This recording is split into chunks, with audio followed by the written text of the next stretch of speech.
प्यारे बच्चों, आपका दिन मंगलमय हो।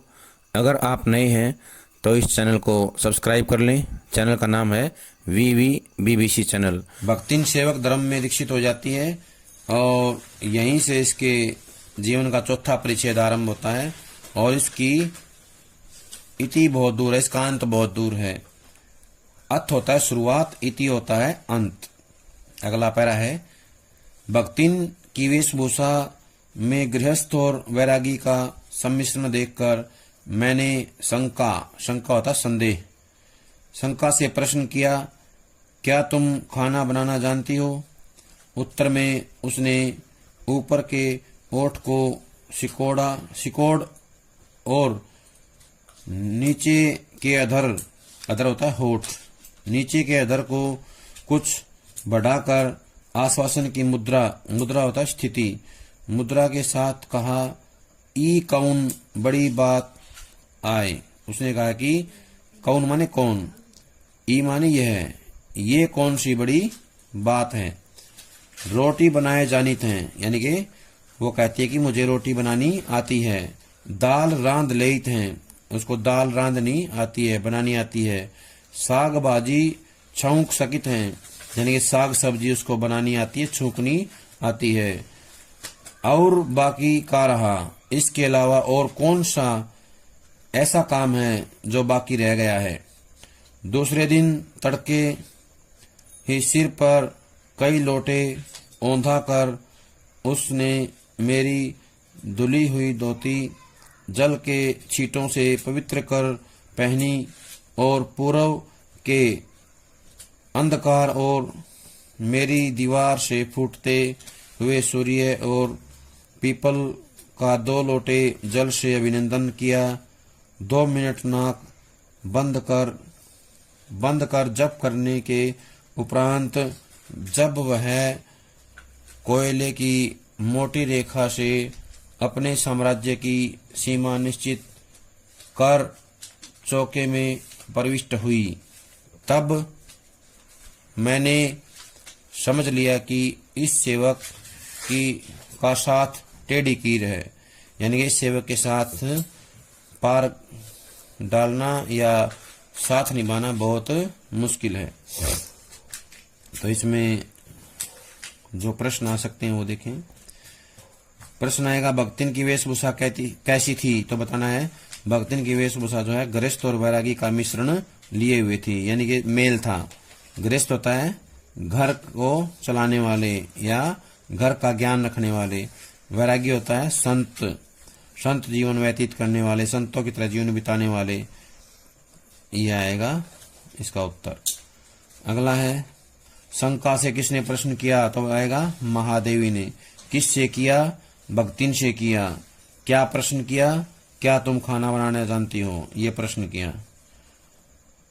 फिर आएगा, खाना बनाने के प्रश्न को सुनकर भक्तिन ने कैसी मुद्रा बनाई? तो बताना है ओठ को सिकोड़ और नीचे के अधर को कुछ बढ़ाकर आश्वासन की मुद्रा में उसने कहा, यानी कि ये मुद्रा उसने बनाई थी। अगला प्रश्न आएगा कि दूसरे दिन क्या किया भक्तिन ने? तो बताना है सिर पर कई लोटे औंधा कर उसने सूर्य को 2 लोटे जल अर्पित किया।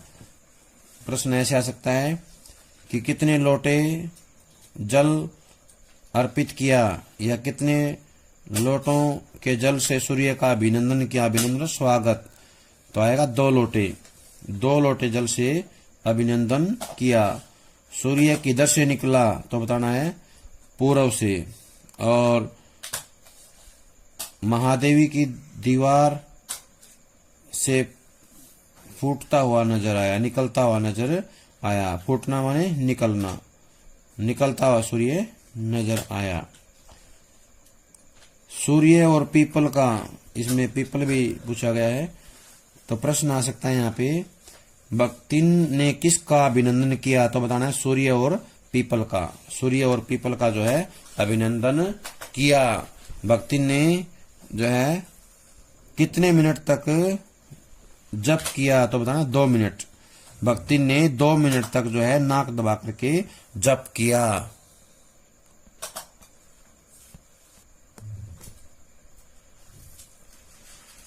कोयले की मोटी रेखा से अपने साम्राज्य की सीमा निश्चित कर चौके में प्रविष्ट हुई। तब मैंने समझ लिया कि इस सेवक का साथ टेढ़ी खीर है। टेढ़ी खीर होता है मुश्किल कार्य है, कठिन कार्य है। सेवक कौन है? यहाँ पे भक्तिन है। अपने भोजन के संबंध में नितांत वीतराग होने पर भी मैं पाक विद्या के लिए परिवार में प्रख्यात हूँ। तो प्रश्न आएगा पाक विद्या के लिए कौन प्रसिद्ध है? तो आएगा भक्तिन। कौन है? भक्तिन। और कोई भी पाक कुशल दूसरे के काम में नुक्ताचीनी बिना किए रह नहीं सकता। नुक्ताचीनी होता कमियां निकालना। पर जब छूत पाक पर प्राण देने वाले व्यक्तियों का बात बात पर भूखा मरना श्रवण हो आया और भक्तिन की शंकाकुल दृष्टि में छिपे हुए निषेध होता मना करना, इनकार करना, निषेध का अनुभव किया, तब कोयले की रेखा मेरे लिए लक्ष्मण के धनुष से खींची हुई रेखा के समान दुर्लंघ्य हो उठी। दुर्लंघ्य होता है जिसको लांघना मुश्किल हो, कठिन हो। निरुपाय होता है जिसका कोई उपाय नहीं है। निरुपाय अपने कमरे में बिछोने में पड़कर नाक के ऊपर खुली हुई पुस्तक स्थापित कर मैं चौके में पीढ़े पर आसीन अनधिकार को भूलने का प्रयास करने लगी। अनधिकार होता है जिसका कोई अधिकार न हो, अनधिकारी जिसका कोई अधिकारी न हो, इसको बोलते हैं अनधिकारी। इससे जुड़े हुए प्रश्न हैं, यही आ सकता है टेढ़ी खीर किस प्रकार का प्रयोग है, या टेढ़ी खीर वाक्य में प्रयोग किया गया है, ये क्या है, या किस प्रकार का प्रयोग इस वाक्य में देखने को मिलता है। तो बताना है इस वाक्य में टेढ़ी खीर एक मुहावरे का प्रयोग किया गया है। प्रतिष्ठित होता है सम्मानित या प्रविष्ट होना। सम्मान के साथ वो रसोई घर में प्रविष्ट हो गई, उसने अपना स्थान बना लिया। प्रश्न आएगा अपने साम्राज्य की रेखा किससे खींची? तो आएगा कोयले से। कोयले से जो है मोटी रेखा खींच करके अपना साम्राज्य भक्ति ने बना लिया। अपने भोजन के संबंध में नितांत वीतराग होने पर भी मैं पाक विद्या के लिए परिवार में प्रख्यात थी। प्रख्यात था प्रसिद्ध। तो प्रश्न आएगा पाक विद्या के लिए कौन प्रसिद्ध था? तो इसमें आएगा भक्तिन। प्रख्यात था प्रसिद्ध, नितांत था पूरी तरह से भक्तिन जो है भोजन के प्रति जो है वीतराग लिए हुई थी, यानी कि उसके मन में किसी प्रकार की भोजन के प्रति कोई इच्छा या कोई जो है जागृति, कोई लगाव उसमें नहीं था, फिर भी वो प्रसिद्ध थी पाक विद्या के लिए। नुक्ताचीनी कौन करता है? पाक कुशल। दूसरे के काम में नुक्ताचीनी पाक कुशल करता है। अगला प्रश्न हो सकता है यहाँ पे, शंकाकुल दृष्टि में छिपे हुए निषेध का अनुभव किया किसने किया? महादेवी ने। महादेवी ने किसकी शंकाकुल दृष्टि में? भक्तिन की शंकाकुल दृष्टि में जो है संदेह का जो है या निषेध का आभास हुआ उनको। कोयले की रेखा जो है किसके लिए लक्ष्मण की रेखा थी? भक्तिन द्वारा खींची गई जो रेखा थी वो थी महादेवी के लिए। ये जो रेखा खींची थी कोयले की रेखा जो है महादेवी के लिए लक्ष्मण की रेखा थी, जिसको लांघना मुश्किल था। अगला है, अपने कमरे में नाक पर खुली किताब रखकर कौन लेट गया? किसने रख ली किताब? तो आएगा सब महादेवी ने। महादेवी ने अपनी नाक पर खुली किताब रख ली।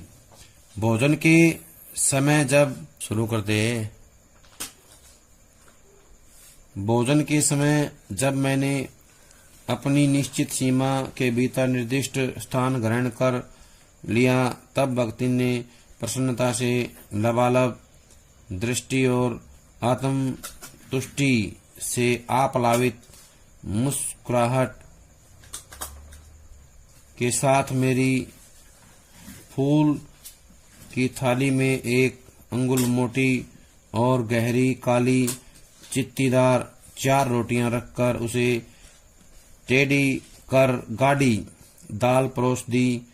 पर जब उसके उत्साह का तुषारापात करते हुए मैंने रुआंसे भाव से कहा, यह क्या बनाया है, तब वह हतबुद्धि हो रही।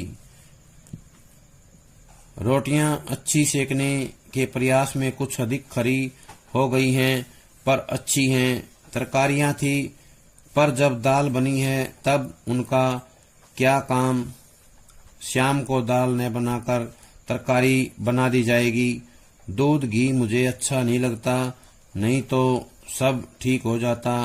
अब न हो तो अमचूर और लाल मिर्च की चटनी पीस ली जावे, उससे भी काम न चले तो वह गांव से लाई हुई गठरी में से थोड़ा सा गुड़ दे देगी। और शहर के लोग क्या कलाबत्तू खाते हैं, फिर वह कुछ अनाड़िन या फूहड़ नहीं। उसके ससुर, पितिया ससुर, अजिया सास आदि ने उसकी पाक कुशलता के लिए न जाने कितने मौखिक प्रमाण दे डाले हैं। तो इनसे जुड़े हुए प्रश्न देखें। भोजन के समय कौन परिष्ट हुआ, तो बताना है महादेवी। भोजन के समय निश्चित सीमा में महादेवी निर्दिष्ट स्थान पर यानी कि बताए गए स्थान पर जो है अपना स्थान ग्रहण कर लेती हैं। भक्तिन क्या करती है, तो बताना है भक्तिन जो है 4 मोटी काली चित्तीदार रोटियां जो है खाने के लिए उनको दे देती है और उन रोटियों के ऊपर ही जो है गाढ़ी दाल परोस देती हैं। प्रश्न आएगा आगे। तुषारापात करते हुए किसने पूछा, तो आएगा महादेवी ने। तुषारापात होता है ओलों का गिरना, ओले गिरते हैं उसको बोलते हैं तुषारापात। तुषारापात का मतलब होता है ओले का गिरना। रुआ से होता है रूखे भाव से। कहा, क्या कहा उन्होंने, यह क्या बनाया है। हतबुद्धि कौन हो गई, भक्तिन। हतबुद्धि का मतलब होता है हैरान, आश्चर्यचकित हो जाना।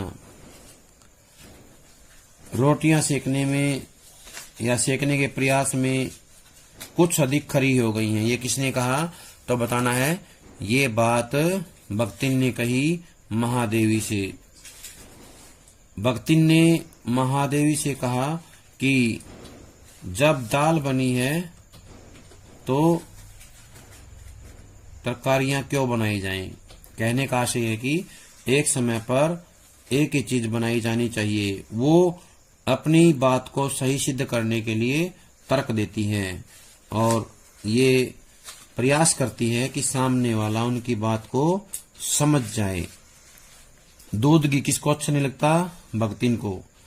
भक्तिन को जो है दूध घी अच्छा नहीं लगता है। आगे प्रश्न आएगा, गुड़ कौन देता था महादेवी को, तो बताना है भक्तिन। भक्तिन जो है गुड़ महादेवी को देती थी।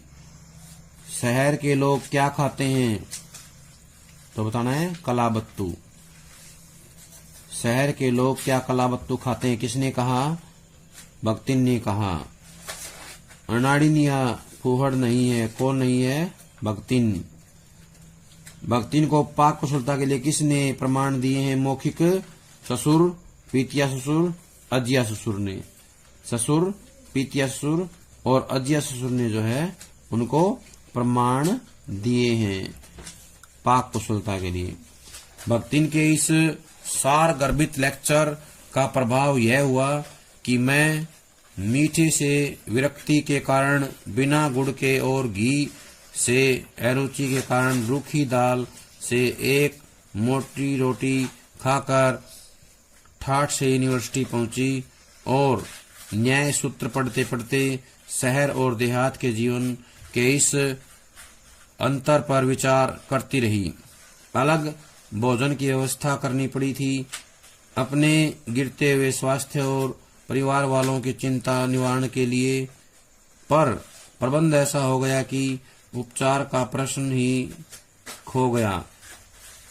इस देहाती वृद्धा ने जीवन की सरलता के प्रति मुझे इतना जागृत कर दिया था कि मैं अपनी असुविधाएं छिपाने लगी।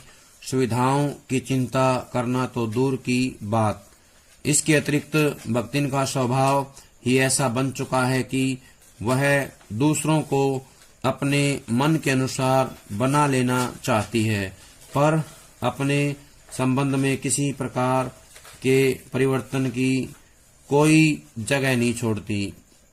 तो इसमें देखें जो प्रश्न आ सकते हैं। सार गर्भित लेक्चर किसका था? तो बताना है भक्तिन का। भक्तिन ने सार गर्भित लेक्चर किसको सुनाया? महादेवी को। उसका क्या प्रभाव हुआ कि महादेवी जो है अपनी सुविधाओं को छोड़कर उसके सामने असुविधाओं का भी कोई जिक्र नहीं करती थी। कहने का आशय ये है कि महादेवी ने अपनी सुविधाएं और असुविधाओं के बारे में भक्तिन के सामने कोई जिक्र नहीं किया, उसकी बात कोई नहीं की जा रही थी। विरक्ति किससे हो गई थी? मीठे से, गुड़ से, घी से। वो केवल रूखी दाल से एक मोटी रोटी खा करके यूनिवर्सिटी चली गई। प्रश्न आएगा, रोटी खा करके महादेवी कहाँ चली गई? यूनिवर्सिटी चली गई। कौन सी किताब पढ़ रही थी? न्याय सूत्र। न्याय सूत्र पढ़ते हुए वो कहाँ चली गई? यूनिवर्सिटी।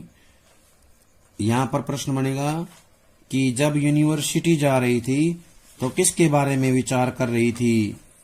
तो बताना है शहर और देहात के जीवन के बारे में। महादेवी शहर और देहात के जीवन के बारे में विचार करते हुए यूनिवर्सिटी पहुंची या जा रही थी। विचार करते हुए अलग भोजन की व्यवस्था करनी पड़ी थी, यानी कि अलग से भोजन बनाने के लिए जो है प्रबंध किया गया। व्यवस्था था प्रबंध।